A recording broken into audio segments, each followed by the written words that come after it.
শেষ বিদায়ের সময় আল্লাহ নবী বলছেন এই নামাজটাকে তোমরা উম্মত নিয়ে যেও, কারণ তোমাদেরকে আমি ছেড়ে দুনিয়া থেকে চলে গেলাম, কিন্তু এই নামাজটা তোমরা ছাড়িও না।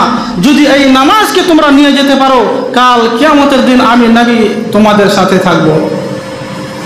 কে যদি তোমরা কামিয়াবি নিবে তো তোমরা মসজিদে এসো, কাল কিয়ামতের দিন ওই কামিয়াবিটা লওয়ার জন্য আর কোনো রাস্তা থাকবে না।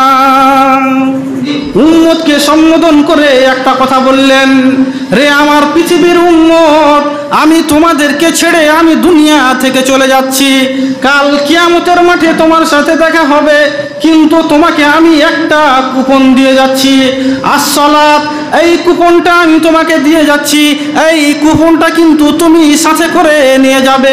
যদি তুমি না নিয়ে যাও, কাল কিয়ামতের মাঠে আমার সাথে দেখা হবে না। যদি তুমি এই কুপনটাকে তুমি দুনিয়া থেকে নিয়ে যেতে পারো, তাহলে কাল কিয়ামতের দিন আমার সাথে দেখা হবে। সেই কুপনটা কি? নামাজ। শেষ বিদায়ের সময় আল্লাহ নবী বলছেন এই নামাজটাকে তোমরা উম্মত নিয়ে যেও, কারণ তোমাদেরকে আমি ছেড়ে দুনিয়া থেকে চলে গেলাম, কিন্তু এই নামাজটা তোমরা ছাড়িও না। যদি এই নামাজকে তোমরা নিয়ে যেতে পারো, কাল কিয়ামতের দিন আমি নবী তোমাদের সাথে থাকব।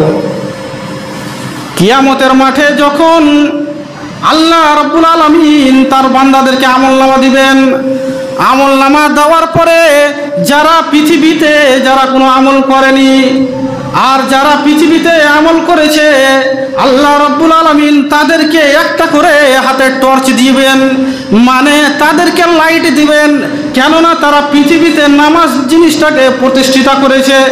এরই জন্য আল্লাহ রাব্বুল আলামিন তার বান্দা যারা দুনিয়াতে আমল করেছে, আল্লাহ রাব্বুল আলামিন কাল কিয়ামতের মাঠে তাদেরকে লাইট দিবেন। লাইট দেওয়ার পরে যখন ওই বান্দাটা যখন লাইট নিয়ে হাঁটতে লাগবে, জান্নাতের দিকে হাঁটতে লাগবে, পুলসিরাত যখন পার হওয়ার জন্য হাঁটতে লাগবে, পৃথিবীতে যেমন যদি কোনো একটা বন্ধুর সাথে দেখা হয়, আমার কাছে যদি লাইট না থাকে, যদি কোনো ভাইয়ের কাছে যদি লাইট থাকে আর রাত্রে অন্ধকারে, আমি তখন তাকে বলবো, ভাই তোমার কাছে লাইট আছে, অতএব তুমি আমাকে সাথে করে নিয়ে চলো, কেননা আমার কাছে লাইট নাই। কাল কিয়ামতের দিন এই জিনিসটাকেই সূরা হাদীদের মধ্যে আল্লাহ রাব্বুল আলামিন বলেছেন, এখানে কিলা শব্দ ব্যবহার করা হয়েছে যে তাদেরকে সাথে এই রকম করা হবে। ওই কিয়ামতের দিন ওই পৃথিবীতে মানুষ যেমন বলেছিল, যেমন আমি বলেছিলাম যে তোমার সাথে তুমি আমাকে নিয়ে চলো, আমার লাইট নাই, কাল কিয়ামতের দিন যখন ওই অন্ধকারে যখন আমি হাঁটবো, তখন আমার কাছে আমি দুনিয়াতে কোনো আমল করিনি, আমি লাইট পাবো না।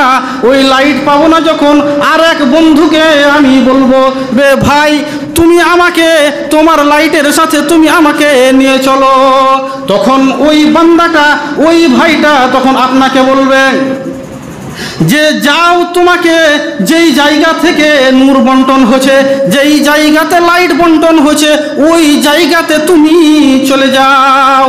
তখন ওই বান্দাটা বুঝতে পেরে নিবে যে আমাকে কোন জায়গা যেতে বলা হয়েছে, আমাকে কোথায় যেতে বলা হয়েছে, দুনিয়াতে তো আর যেতে পাবো না, কেননা ইসরাফিল সুরে ফুঁক মেরে দিয়েছে, পৃথিবীটা খোলার মতো ময়দান হয়ে গেছে। অতএব তখন মাথা ঠুকবে আর বলবে, হায় আফসোস, যদি আমরা কাল দুনিয়াতে যদি আমরা আমল করে আসতে পারতাম, কেননা আল্লাহর ডাক মসজিদে দিয়েছিল, হাইয়া আলাল ফালাহ, তোমরা যদি কামিয়াবি নিবে তো তোমরা মসজিদে এসো। কাল কিয়ামতের দিন ওই বান্দাটা তখন আফসোস করে বলবে, ওই দুনিয়াতে মৌলভী সাহেব আজান দিয়েছিল যে যদি তোমরা কামিয়াবি নিবে তো তোমরা মসজিদে এসো। কাল কিয়ামতের দিন ওই কামিয়াবিটা লওয়ার জন্য আর কোনো রাস্তা থাকবে না। কথা আরো অনেক আছে, সময় শেষ, তাই একটা কথা বলে আজকের আলোচনা ইতি করব।